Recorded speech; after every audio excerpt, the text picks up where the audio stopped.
Namaste everyone. Let's offer our prayers as usual. Today we are going to cover and end the chapter after almost 2 months of reading on spirituality.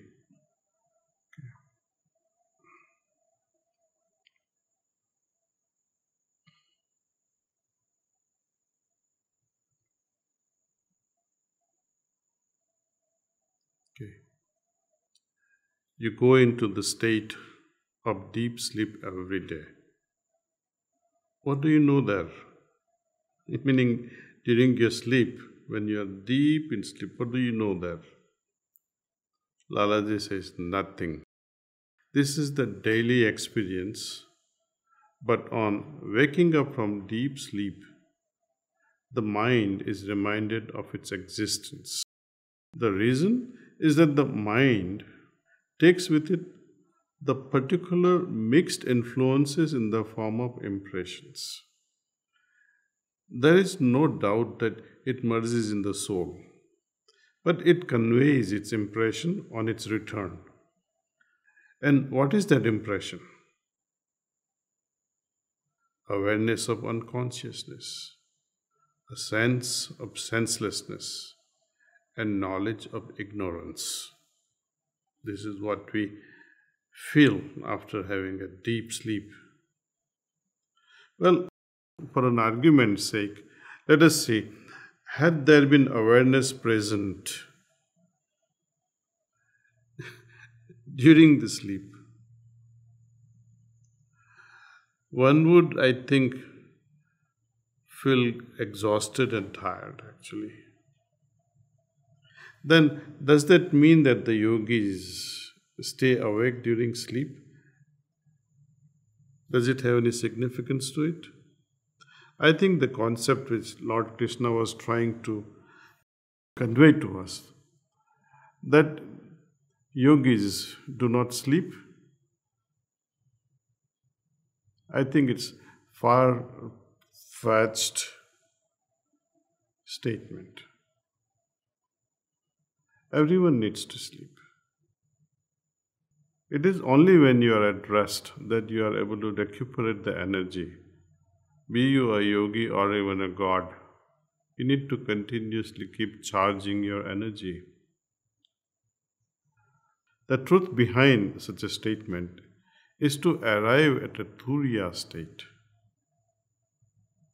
What happens during turiya state? And that is why all yogic philosophies praise this fourth condition of our consciousness, turiya state.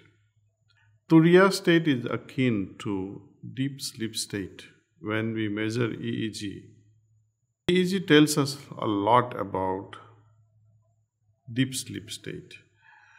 The waves, those EEG patterns, which comes down to 3 to 4 hertz per second. Now, when you are in turiya state, you will also arrive at such 3 to 4 or 3 to 5 waves per second. But the beauty is, during meditation, when we arrive at such a relaxed state which is akin to deep sleep, but you are not sleeping, you are aware. And this is what Lord Krishna means. That there is awareness even in turiya state, which is akin to deep sleep state. And after coming out of such turiya state, or the way we come out of turiya state as well as when we come out of the deep sleep state, they both refresh us tremendously. Okay.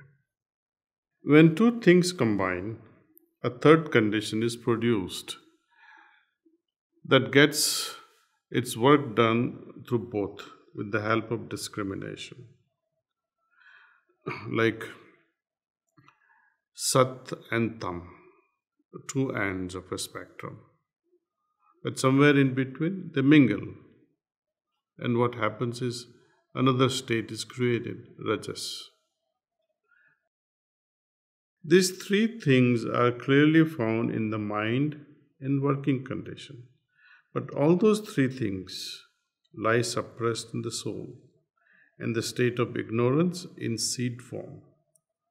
All these things appear like one only. Then Lalaji gives a very hilarious example. He says, mix the dung of a buffalo and the urine of an ass or a donkey and keep it in the sun, and dung beetles are born, which will eat the dung and drink the urine. The mind too does the same thing. The peculiarity of being a jiva in reality is related to mind only. If there is no mind, how can there be jiva? This mind is the mixed condition of three kinds of bodies. As long as this mind exists, jiva also exists. But the mind is not called jiva. The combination of the soul, mind and body is called jiva. If there were no soul and body, there would have been no mind at all. It has no independent existence of its own. Its existence comes into manifestation only on their combination. Okay, I would like to share a very profound sloka, which is in reference to what really happens during our sleep, or what doesn't happen during our sleep. This particular sloka is a dialogue between Lord Rama and his younger brother Lakshman. They are discussing these aspects of consciousness, what happens to our intellect, what happens to our manas while we are at sleep. So Lord Rama conveys in a very convincing way a fundamental fact about what really happens. He says, this is from Ram Gita, the sloka is number 39. इच्छादिरागादि सुखादि धर्मिकाः सदा धियः संस्मृति हेतवः परे यस्मात् प्रसुप्तौ तदभावतः परः सुखस्वरूपेण विभाव्यते हि नः. All pairs of opposite qualities, such as pleasure and pain, good and bad, desire and indifference, which are source of transmigration, are virtually the characteristics of intellect. But owing to wrong suppositions, they seem to appear in the self. Had there been attributes of self, the qualities would appear to us also during susupti or during the deep sleep state, where the functions of the intellect do not exist. It's too far. The soul is too far for mind, the intellect, the ego to even touch. So this is pretty simple to understand. So thank you, and next time we'll take up the next chapter, which is on Jiva and Brahma. Thank you. All the best.